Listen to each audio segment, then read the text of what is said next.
Guys, my name is Harshita Singh और this will be my third year in Banasthali विद्यापीठ। और ये season चल रहा है एडमिशन का।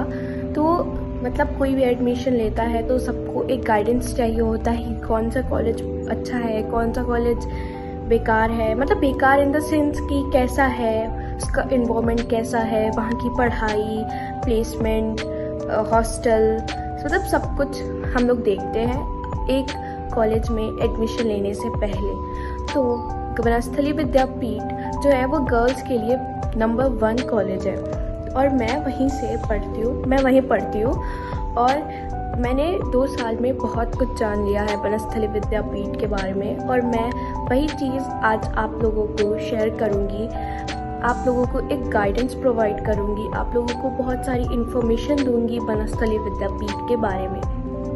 क्योंकि जब मेरा भी एडमिशन हुआ था तो मैंने भी यूट्यूब पे बहुत कुछ सर्च किया था बनस्थली विद्यापीठ के बारे में और मैंने बहुत कुछ देखा था। तो मैं वो सब आप लोगों से भी शेयर करूँगी, सारी इन्फॉर्मेशन जो मुझे भी नहीं मिल पाई थी उस टाइम, बट मैं आज पूरी कोशिश करूँगी कि वो सब आप लोगों को मिले। और अगर आप लोगों को कोई भी डाउट होगा मेरे इस वीडियो के बाद भी तो आप मुझे कमेंट करके बता सकते हैं। और इस वीडियो को स्टार्ट करने से पहले प्लीज़ मुझे सब्सक्राइब कर दें और लाइक कर दें। तो मैं वीडियो शुरू करती हूँ। सारे क्वेश्चंस होते हैं, ठीक है। तो सबसे पहला क्वेश्चन ये होता है कि एप्लीकेशन फॉर्म भरने के बाद फिर क्या होता है। तो आपको उसके बाद एक ईमेल आती है, कंफर्मेशन ईमेल, कि आपका एडमिशन हो चुका है। और ज़्यादातर जो होता है वो मेरिट बेस होता है और कुछ के लिए वहाँ पे एग्ज़ाम्स देने पड़ते हैं और वो कुछ ये रहेंगे जैसे बीटेक, एमबीए एंड इन सब के लिए आपको एग्ज़ाम देने पड़ते हैं। बाद फिर आपको ईमेल के बाद आपको एक डेट दिया जाता है कि आप आके अपना एडमिशन करा लो। जैसे मेरा था, मुझे ईमेल आया था 24 को और उसके बाद मुझे 27 को मुझे वहाँ बनस्थली में जाना था। और उसके बाद वहाँ पे आपको बहुत सारे फॉर्म्स देंगे। उस दिन आपको फ़ीस भरना पड़ेगा। मतलब यहाँ का फ़ीस होता है जो 2 इंस्टॉलमेंट में होता है, फर्स्ट इंस्टॉलमेंट और सेकंड इंस्टॉलमेंट। फर्स्ट होता है वो आपको पहले भरना पड़ता है और जो सेकंड होता है वो नवंबर के टाइम भरते हैं। आपको 3 फॉर्म्स दिए जाते हैं, सेम टू सेम दिए जाते हैं कि आप किसको, वहाँ पे 4 अथॉरिटी रहती है कि आप किसको बुलाना चाहते हो जो आपसे मिल सके और जिससे जो आपको बाहर ले जा सके, बनस्थली की छुट्टी दिला के बाहर ले जा सके। और हमें एक एप्लीकेशन फॉर्म मिलता है जिस मतलब वो लीव एप्लीकेशन मिलता है हमें। और उसमें उस फॉर्म में हमें 2 लोगों के गार्जियन के साइन कराने पड़ते हैं, जिससे वो जो लीव एप्लीकेशन है वो घर से पोस्ट होती है जो आपके हॉस्टल में आती है। उसके बाद वो हॉस्टल से आपकी जो वार्डन रहेंगी वो सिग्नेचर मैच करती हैं कि आपकी सिग्नेचर मैच हो रही है उन 2 लोगों में से या नहीं। और उसके बाद अगर नहीं होती है तो थोड़ा केस वेस होता है, बात होती है। और अगर मैच हो जाती है तो आपको लीव एप्लीकेशन मिल जाती है। लेकिन उसमें भी आपको एचओडी से बात मतलब साइन कराना पड़ता है। फिर वो तो बात की चीज़ें हैं। आप जब बनस्थली विद्यापीठ में आ जाओगे तो आपको सब पता चल जाएगा। आता है मेस फूड भी काफ़ी एवरेज होता है। मतलब ठीक है, आप इतना एक्सपेक्टेशन मत रखना कि मेस फूड बहुत अच्छा रहेगा। जैसे हर हॉस्टल में मिलता है वैसा ही मेस फूड रहेगा। मेस चार्जेस और हॉस्टल चार्जेस मैं यहाँ पे लगा दे रही हूँ। ये हैं हॉस्टल चार्जेस और मेस चार्जेस। फ़ोन अलाउड होता है या नहीं? हाँ, अलाउड होता है। बस 11-12 के बच्चों को अलाउड होता है स्कूलिंग में, और उसके बाद कॉलेजेस में सबको अलाउड रहता है। बस हाँ, हमें डिपार्टमेंट में फ़ोन ले जाना अलाउड नहीं रहता है। स्कूल के बारे में तो स्कूल 6 से गर्ल्स स्कूल है और फिर आपको बॉयज़ अलाउड नहीं है। मुझे लगता था कि बॉयज़ अलाउड है, बट मैंने पूछा था तो सिर्फ टीचर्स के जो लड़के होते हैं वही पढ़ सकते हैं और कोई लड़का नहीं अलाउड है। और 6 से है वहाँ पे गर्ल्स स्कूल और जो बहुत अच्छा है और वहाँ पे पढ़ाई वगैरह बहुत अच्छी होती है, बट उन्हें फ़ोन अलाउड नहीं होता है। फ़ोन अलाउड सिर्फ 11th-12th के ही बच्चों को होता है और सबको हॉस्टल्स मिलते हैं फूड वूड और बात करने के लिए वार्डन बात कराती है और उनको एक हफ्ते में शायद एक बार ही बात होती है, मुझे जहाँ तक अभी तक पता है। और अब बात करते हैं फेयरवेल और फ्रेशर्स की। बात करें तो फेयरवेल बनस्थली नहीं देता है, वो आपको खुद, अगर आपको खुद फेयरवेल करना हो तो आप कर सकते हो, बट ऐसा कोई नहीं होता है कि बनस्थली फेयरवेल दे। और फ्रेशर्स भी नहीं होता है, हमारे यहाँ फेस्ट लगते हैं हर डिपार्टमेंट के अकॉर्डिंग और उसी में आप एंजॉय कर सकते हो, पार्टिसिपेट कर सकते हो।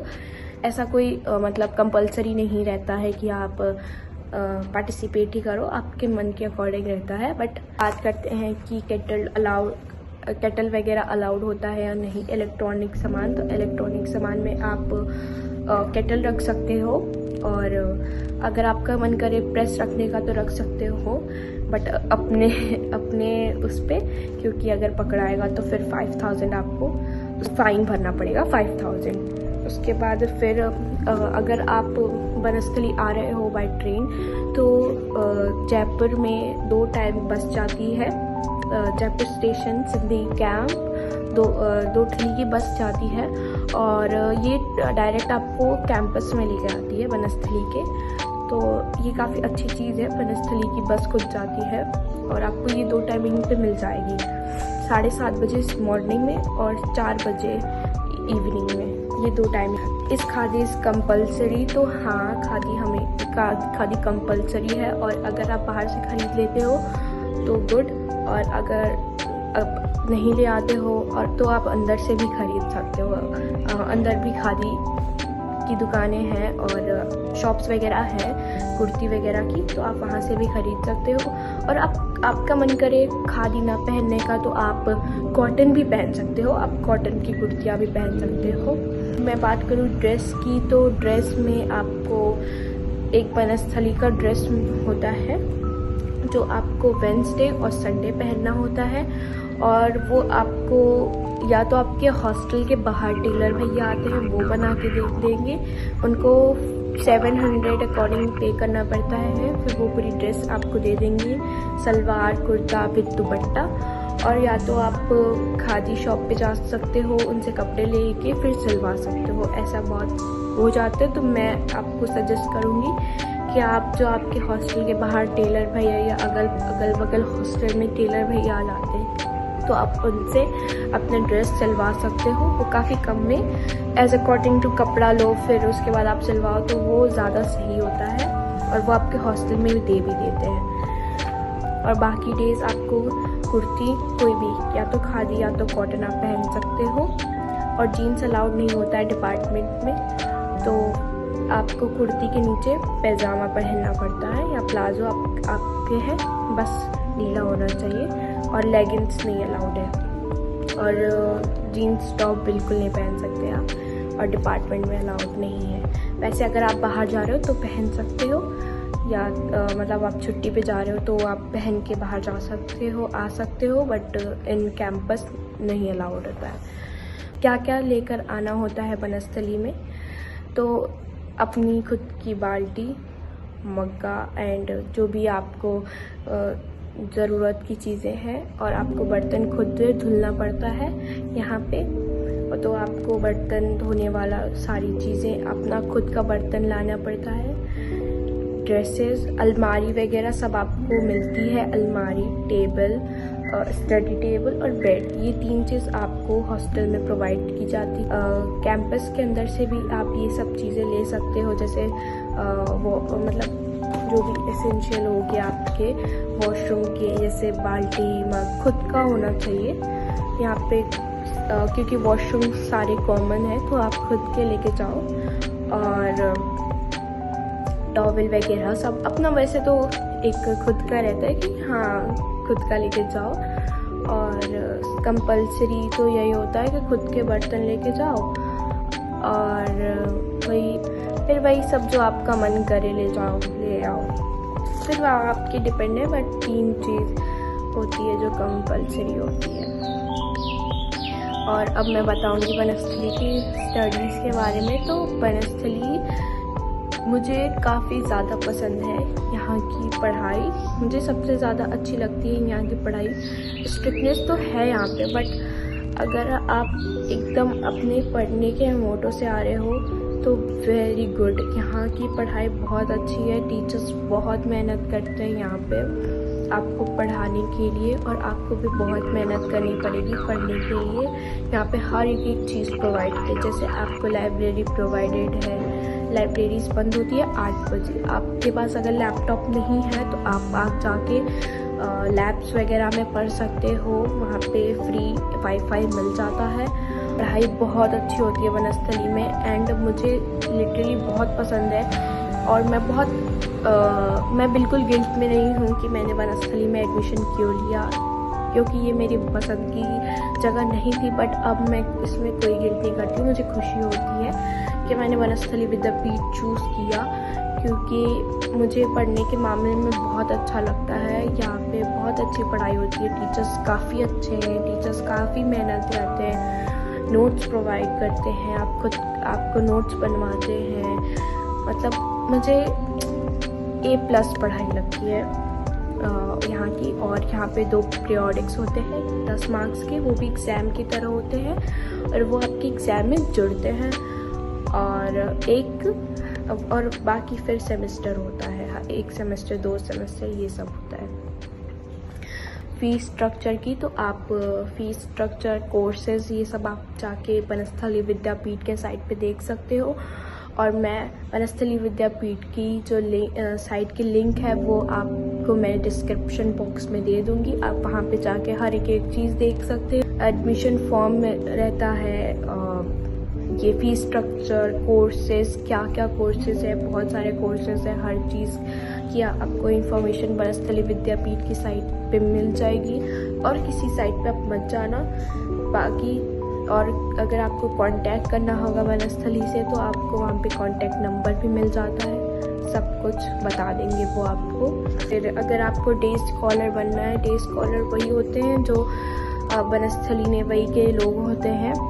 बाकी आप डे स्कॉलर नहीं बन सकते, क्योंकि अगर आप वहाँ से बिलोंग नहीं करते हो तो आप नहीं बन सकते। आपको कैंपस के अंदर ही रहना पड़ेगा, और आपको अगर कैंपस के बाहर जाना है तो आपको पेरेंट्स की परमिशन विथ लीव एप्लीकेशन जाना पड़ेगा। फिर आपको गेट पास बनवाना पड़ेगा, फिर आपको बाहर जाना पड़ेगा। ऐसे आप नहीं जा सकते बिना गेट पास के और बिना पेरेंट्स की परमिशन से। तो छुट्टियाँ होती है वनस्थली की, वो 2 टाइम होती हैं। जो वनस्थली ऑफिशियल छुट्टी देता है वो एक मई जून, और एक होता है नवंबर में दिवाली की छुट्टियाँ पे जो होती है। और आपको एक बुकलेट मिलेगी, लीव एप्लीकेशन की बुकलेट, जो आपके पेरेंट्स को आपके घर पे होता है वो जाएगा। उसके बाद आपको वो आपके पेरेंट्स वो फिल करके पोस्ट करेंगे। फिर जो प्रोसेस होगा वो आपकी वार्डन्स वगैरह बता देती है। उसके बाद मीडियम ऑफ स्टडी, आप यहाँ पे हिंदी मीडियम में भी पढ़ सकते हो और इंग्लिश मीडियम में भी पढ़ सकते हो। आपका कंफर्ट देखना है कि आप कौन से में कंफर्टेबल रहते हो, क्योंकि हमारा जो क्वेश्चन पेपर्स आते हो उसमें हिंदी इंग्लिश दोनों में लिखा रहता है। तो आप हिंदी में भी आंसर लिख सकते हो और इंग्लिश में भी आंसर लिख सकते हो। बट तभी जब एप्लीकेशन फॉर्म मिलेगा और आप उसमें मीडियम डालोगे हिंदी, तभी आप हिंदी में आंसर लिख सकते हो, और इंग्लिश डालोगे तो इंग्लिश। और जो हमारा फाउंडेशनल कोर्स होता है जो हम लोगों को मिलता है, हमारे जो जैसे मैं BCA में हूँ तो BCA के जो सब्जेक्ट्स हैं उनके अलावा हमें 2 हर सेमेस्टर फाउंडेशनल कोर्स मिलता है, जो हमें चूज़ करना होता है कि हम उसको हिंदी में दें या इंग्लिश में दें। वो आपके कंफर्ट से होता है, उसमें नहीं देखा जाता है कि आपने भरा है इंग्लिश में और आप हिंदी में लिख रहे हो, ऐसा कुछ नहीं होता है। आप एग्ज़ाम में जाके किसी में भी लिख सकते हैं, लेकिन ये सिर्फ आपके फाउंडेशनल कोर्स में ही होता है अलाउड। 5-fold एक्टिविटीज़ भी होती है, जिसमें swimming, horse riding, gym, yoga, aerobics, taekwondo, badminton, football, basketball, बहुत सारी चीज़ें एक्टिविटीज़ होती हैं यहाँ पे, जो आपको हर सेमेस्टर कंपलसरी होती है एक लेने के लिए, जो आपके ग्रेड्स को इम्प्रूव करती है। तो मैं सजेस्ट करूँगी कि आप पढ़ाई के अलावा भी एक्टिविटीज़ में पार्ट्स लें, जिससे आपको सेल्फ ग्रोथ होने में मदद करेगी। मुझे जहाँ तक लगता है अच्छी। स्टार्टिंग में आपकी वार्डन्स हेल्प करेंगी, उसके बाद कुछ बच्चे हेल्प करेंगे, उसके बाद फिर आपको सब कुछ खुद करना पड़ेगा और कपड़े वगैरह खुद धोना पड़ता है यहाँ पे। और अगर आपको नहीं धोना है, अगर आप नहीं धो पा रहे हो क्योंकि टाइम नहीं मिल पा रहा है, तो फिर आप बाहर लॉन्ड्री वाली आंटी या भैया आते हैं तो आप उनको दे सकते हो। 700 पर स्टूडेंट लेते हैं लॉन्ड्री वाले भैया, और आप उनको दे के हर दिन 3 कपड़ा दे सकते हो और हर हफ्ते 1 बेडशीट। तो ये काफ़ी अच्छा है। और यहाँ पे सर्टिफिकेट कोर्सेज भी होते हैं, बहुत कुछ है बनस्थली में। एक बार अगर आप आ गए तो बहुत कुछ एक्सप्लोर कर सकते हैं। और अगर आपको इन सब इन्फॉर्मेशन के बाद भी अगर आपको कोई क्वेश्चंस है कि क्या ऐसा क्या, तो वो आप मुझे कमेंट में बता सकते हैं कि आपका क्या क्वेश्चन है बनस्थली के बारे में, तो मैं आपको बता दूंगी। बाकी अगर आपको ये वीडियो पसंद आई हो तो प्लीज़ लाइक, कमेंट और शेयर करिएगा। और कोई भी आपको इसके बाद कुछ जानना होगा बनस्थली विद्यापीठ के बारे में तो प्लीज़ मुझे कमेंट पे ज़रूर बताइएगा। मैं आपकी ज़रूर हेल्प करूँगी, क्योंकि हर एक बच्चे को मदद चाहिए होती है उसके एडमिशन प्रोसेस के लिए। तो मैं आपकी फुल मदद करूँगी। और thank you for watching my video. और मुझे अच्छा लगेगा कि अगर आप मेरी वीडियो या आपको थोड़ी सी भी हेल्पफुल रहेगी तो thank you, bye, take care guys.